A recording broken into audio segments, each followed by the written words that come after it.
శ్రీ మహాగణాధిపతయే నమః. శ్రీ మహాసరస్వత్యై నమః. శ్రీ గురుభ్యో నమః. 2026 సంవత్సరంలో ఫిబ్రవరి మాసంలో గ్రహస్థితి ఎలా ఉంది అనే విషయాన్ని మనము ప్రధానంగా చూసినట్టయితే, సూర్యుడు 12వ తారీఖు వరకు మకర రాశిలో సంచరిస్తున్నాడు. 12 తర్వాత కుంభరాశిలోకి ప్రవేశిస్తున్నాడు. కుజుడు 23వ తారీఖు వరకు మకర రాశిలో సంచరిస్తున్నాడు. 23 నుండి కుంభరాశిలో ప్రవేశించి మాసాంతం వరకు కూడాను కుంభరాశిలో ఉంటున్నాడు. బుధుడు 3వ తారీఖు వరకు మకర రాశిలో ఉన్నాడు. 3 నుండి కుంభరాశిలోకి ప్రవేశిస్తున్నాడు.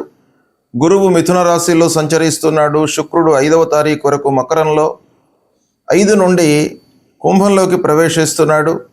శని మీనరాశిలో సంచరిస్తున్నాడు. రాహువు కుంభరాశిలో సంచరిస్తున్నాడు. కేతువు సింహరాశిలో సంచరిస్తున్నారు. ఈ విధంగా ఫిబ్రవరి మాసంలో ముఖ్యమైనటువంటి ఈ 8 గ్రహాల యొక్క స్థితి ఉంది. ఈ సంచారం మూలకంగా ఫలితాలు ఎలా ఉంటాయి అనేటువంటి విషయాన్ని మనము తెలుసుకుందాము. 2026 సంవత్సరంలో ఫిబ్రవరి మాసంలో మేషరాశి వారికి గోచార ఫలితాలు ఎలా ఉన్నాయో తెలుసుకుందాం. ఈ నెలలో గ్రహ గోచారాలు మేషరాశి వారికి ఓవరాల్గా మనం చూసినట్టయితే మిశ్రమ ఫలితాలు గోచరిస్తున్నాయి. కొన్ని గ్రహాలు దశమ స్థానంలో ఉన్నాయి, కొన్ని ఏకాదశంలో ఉన్నాయి. గురు భగవానుడు తృతీయంలో ఉన్నాడు ప్రతికూలంగా. కాబట్టి మిశ్రమ ఫలితాలు ఎక్కువగా ఉండేటువంటి అవకాశాలు ఉన్నాయి. అయితే తృతీయ స్థానంలో గురు సంచారము ప్రతికూలమే అయినప్పటికీ ఆ గురువు యొక్క దృష్టి మూలకంగా మీకు మానసికమైనటువంటి ధైర్యం పెరిగే అవకాశాలు బాగా ఉన్నాయి. అంటే నేను ఈ పనిని సాధిస్తాను అనేటువంటి ఒక మనస్తత్వంతో మీరు ముందుకు వెళతారు. అందులో సక్సెస్ అయ్యేటువంటి అవకాశాలు కూడాను బాగా ఉన్నాయి. ఇకపోతే రావలసినటువంటి డబ్బు వస్తుంది, అంటే ధనయోగము కనిపిస్తుంది. కానీ ద్వాదశ స్థానంలో శని మూలకంగా ఖర్చులు కూడాను పెరిగే అవకాశాలు ఉన్నాయి. కనుక మీరు నియంత్రించుకోవడం మంచిది. ఇక మీరు చేస్తూ ఉన్నటువంటి వర్క్ ప్లేస్ లోపల వర్క్ విషయంలో మీకు ఒత్తిడి కనబడుతుంది. కనుక దాన్ని తట్టుకోవడానికై మీరు సమయస్ఫూర్తితో, అంటే సకాలంలో పనులను పూర్తి చేసినట్టయితే ఆ ప్రెషర్ నుంచి కొంత మీరు విముక్తులయ్యేటువంటి అవకాశాలు ఉంటాయి. ఇక కొత్త బాధ్యతలు ఈ మాసంలో మీరు స్వీకరించేటువంటి అవకాశాలు ఉన్నాయి. అంటే ఉద్యోగంలో మార్పులు కానివ్వండి, వ్యాపారంలో మార్పులు కానివ్వండి, మీరు అంతకు మునుపు చేస్తూ ఉన్నటువంటి పని నుండి వేరే పనిలోకి వెళ్ళి కొత్త బరువు బాధ్యతలు స్వీకరించేటువంటి అవకాశం బాగా కనబడుతుంది. ఇక వ్యాపారం చేసేటువంటి వారికి చాలా మంచి ఆఫర్లు వస్తాయి ఈ మాసం లోపల. అంటే కొత్త కాంట్రాక్టులు, కొత్త పనులు ప్రారంభించేటువంటి అవకాశాలు బాగా కనబడుతున్నాయి. ఇక విదేశీ వ్యవహారాలలో పూర్వం ఉన్నటువంటి ఆలస్యం మట్టుకు తొలగిపోతుంది. విదేశీ యానానికి చాలా అనుకూలమైనటువంటి సమయము. ఉద్యోగంలో మార్పు ఉంది. అయితే ఉద్యోగం మార్పు కొరకై మీరు చాలా రోజుల నుంచి ప్రయత్నాలు చేస్తున్నటువంటి వారికి ఈ మాసంలో చాలా అనుకూలమైనటువంటి సమయము ఉంటుంది. కుటుంబ విషయాల్లో చిన్న చిన్న అభిప్రాయ భేదాలు వచ్చినప్పటికీ పరిష్కార మార్గం వైపుకు మీరు చూస్తుంటారు, పరిష్కారాన్ని పొందుతారు. ఇకపోతే కుటుంబంలో మీకు అభిప్రాయ భేదాలైతే ఉన్నాయి, కానీ వాటిని అయినంత మట్టుకు మీరు డీప్ డిస్కషన్స్లోకి వెళ్లకుండా సులభమైనటువంటి మార్గంలో వాటిని మీరు సాల్వ్ చేసుకోవడానికై ప్రయత్నాలు చేయండి. ఇక భార్యాభర్తలు దాంపత్యం లోపల ఈ మాసము చాలా అనుకూల మాసంగా కనబడుతుంది. ఒకరిని ఒకరు చాలా అర్థం చేసుకునేటువంటి అవకాశాలు బాగా ఉన్నాయి. ఇక ఆరోగ్యపరంగా మనం చూసినట్టయితే మీరు కొన్ని జాగ్రత్తలు తీసుకోవడం మంచిది. కీళ్ళ నొప్పులు, కాళ్ళ నొప్పులు, నడుము నొప్పి ఇలాంటి వాటి మూలకంగా కొంత ఇబ్బంది పడేటువంటి అవకాశాలు ఉన్నాయి. కొంత గ్యాస్ట్రిక్ సమస్యలు కూడాను మీరు ఎదుర్కొనేటువంటి అవకాశాలు ఇక్కడ కనబడుతున్నాయి. కనుక వీటిని అధిగమించడానికి ఆహార నియమాలను మీరు పాటించండి. ఇకపోతే పిల్లల విషయంలో ఆలోచించినట్టయితే శుభవార్త. పిల్లలకు సంబంధించినటువంటి అన్ని విషయాల లోపల కూడాను మీకు మంచి జరుగుతుంది. విద్యార్థులు పోటీ స్వభావంతో ముందుకు వెళతారు. అందులో తప్పకుండా విజయాన్ని లభించేటువంటి అవకాశం బాగా కనబడుతుంది. ఆధ్యాత్మిక పరంగా ప్రయోజనమైనటువంటి ఈ మాసము దేవాలయానికి వెళ్ళడము, దైవ దర్శనం చేసుకోవడము, గురువులను సందర్శించుకోవడము, ఇలాంటివి ఈ మాసంలో జరిగేటువంటి అవకాశాలు బాగా కనబడుతున్నాయి. ఇక శత్రువుల మూలకంగా మీకు పూర్వం ఏవైతే అవరోధాలు కలిగినవో ఈ మాసంలో వాటి నుండి మీరు విముక్తులయ్యేటువంటి అవకాశం బాగా కనబడుతుంది. ఇక కోర్టు వ్యవహారాలకు సంబంధించినటువంటి పనుల లోపల కొంత మీకు ముందుకు సాగుతుంది. ఈ నెల ఓవరాల్గా మనం చూసినట్టయితే మీకు బాగానే కలిసి వస్తుంది. కొన్ని వాట్లలో మీకు మిశ్రమ ఫలితాలు ఉన్నప్పటికీ కొన్ని విషయాలలో మీరు అడ్జస్ట్ అవుతూ మీకు అనుకూలమైనటువంటి రంగం లోపల మీరు చాలా పురోగతిని పొందేటువంటి అవకాశాలు ఉన్నాయి. ఇకపోతే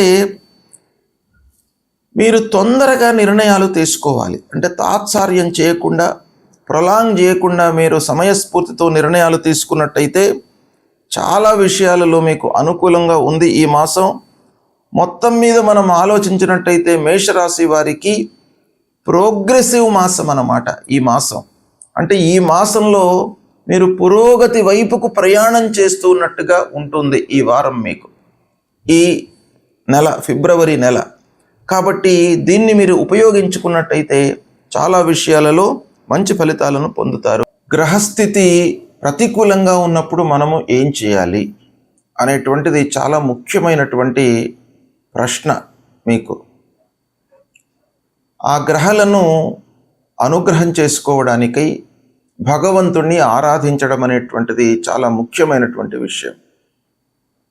ప్రధానంగా చూసినట్టయితే సూర్యుడు 3, 6, 10, 11 స్థానాలలో సంచరిస్తున్నటువంటి సమయంలో శుభ ఫలితాలను ఇస్తాడు.